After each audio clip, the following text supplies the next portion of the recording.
Hello ladies and gentlemen, my name is Dietrich and this is a 2025 Genesis GV70 3.5T Sport Advanced package, and this is Genesis' very stylish and in 3.5T guys, pretty powerful entry into the compact luxury SUV game. This is their natural competitor to cars like the Audi Q5, BMW X3, Mercedes GLC, etc., etc. And today I'm going to review this vehicle for you. We'll have a look at both the exterior and the interior styling, since this is a very stylish vehicle. We'll check out that 3.5-liter twin-turbo V6, have a look at the powertrain, measure out the cargo space, look at the passenger space, look at the interior convenience features that you get with the advanced package, and check out the safety features. And as always, if some of that sounds interesting and some of it doesn't, check the slidey bar down below for timestamps. So we're going to start by talking about the exterior styling, and I do think that the proportions on the GV70 are very nice. You have almost kind of a sportback sloping roofline look. I really like the LED running lights in the front and the rear. I think it looks really cool when it's lit up at night.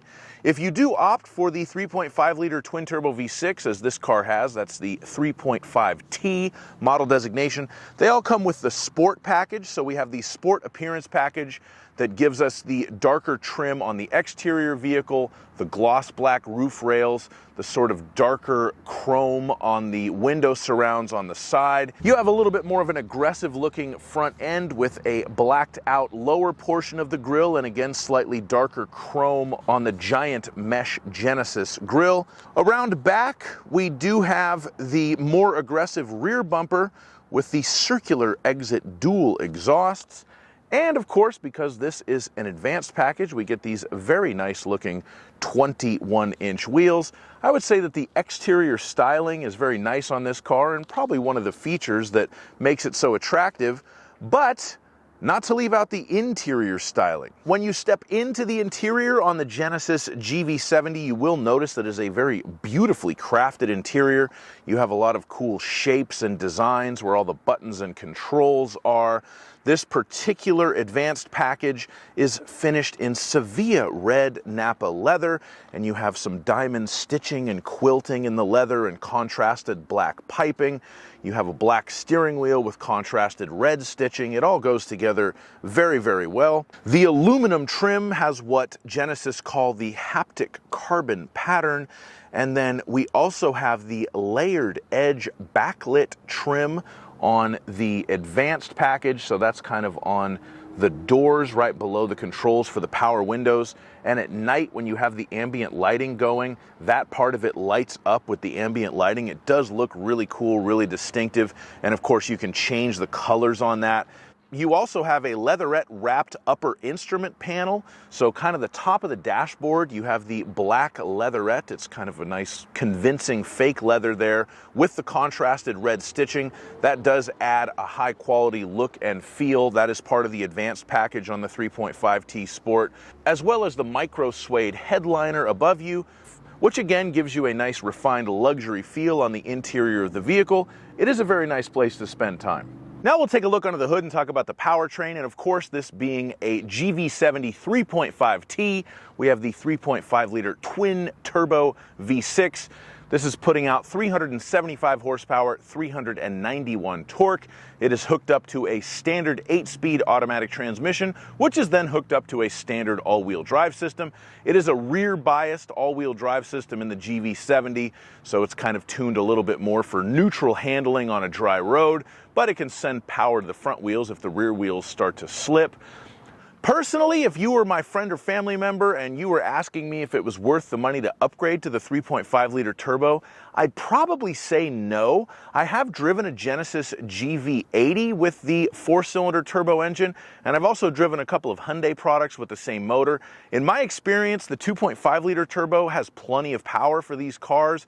I don't know that I would spend the extra money for the V6 because even though the numbers definitely look more impressive, Somehow I didn't quite feel that much of a difference driving this on the street compared to the other Hyundai/Genesis products that I have driven with that 2.5 liter turbo 4. Either one are very good engines, very minimal turbo lag. Again, the V6 is more powerful. It just didn't feel quite as much more powerful as I would have expected. Take a little bit of a hit on fuel economy. It gets 19 city and 25 highway.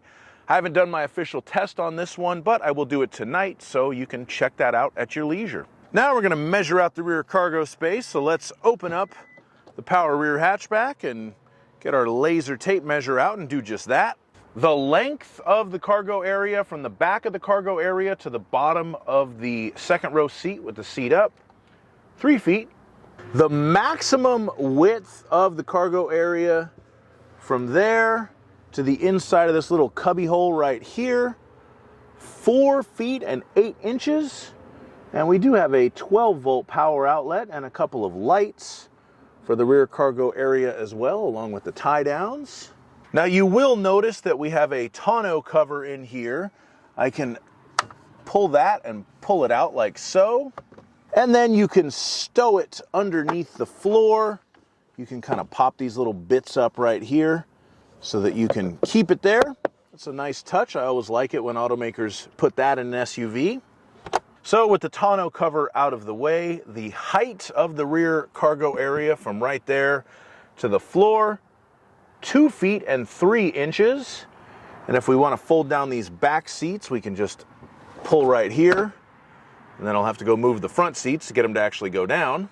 Okay, there is the cargo area of the GV70 with the back seats fold down and everything out of the way. You're looking at about 5 feet and 5 inches of cargo space. That's the measurement of that back of the back seats, or excuse me, back of the front seat. So that could vary a little bit. So you do have some decent cargo space. The back seat folds down pretty much flat, so it's a nice usable area there. And if you need to lift something into the back of your Genesis GV70, you will need to lift it 2 feet and 8 inches off of the ground. And just for fun, we'll take another look under here. Whoops. Because, check this out, we have Space Saver spare tire, some wheel locks. Look at that. You still get a spare tire in a Genesis GV70 3.5 turbo. You can't hate that, folks. So that's the cargo area in the GV70.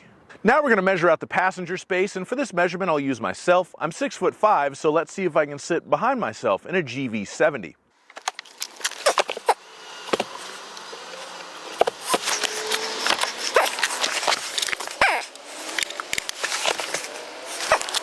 Okay, so the answer to this question is not quite. If I get in the front, I adjusted the seat so I have enough knee room barely. My head is actually, depending on where I put it, almost touching the ceiling pretty much, but I did my best to try to give it the best chance. So I'll say I have enough room in the front, and then if I get in the back, I just don't quite have enough leg room. I actually do have enough headroom back here. I don't have enough leg room. The back seat does recline a little bit, so putting it in the full recline position gives me a little bit better headroom. I do have air vents, 2 USB-A ports for cell phone charging, and then a nice household style power outlet as well, which would be handy for charging a laptop or something. There's basically no room to sit behind me in my natural driving position. I like the finish of the cabin back here. Everything looks really nice. I like these stainless steel kind of coat hooks there, but yeah, overall, not a ton of room in the GV70. Come on, car. Come on, you're doing such a good job. I'm so proud of you right now. You can do it all on your own. Oh, hello. We're about to go over the convenience features on this Genesis GV70, but you have these handy little buttons to help pull it into or out of a parking spot. You can use those as long as you're close enough to the car and you use the remote start to start it. That is a handy little feature. You can get the car to move backwards or forwards if you're not very good at backing into parking places.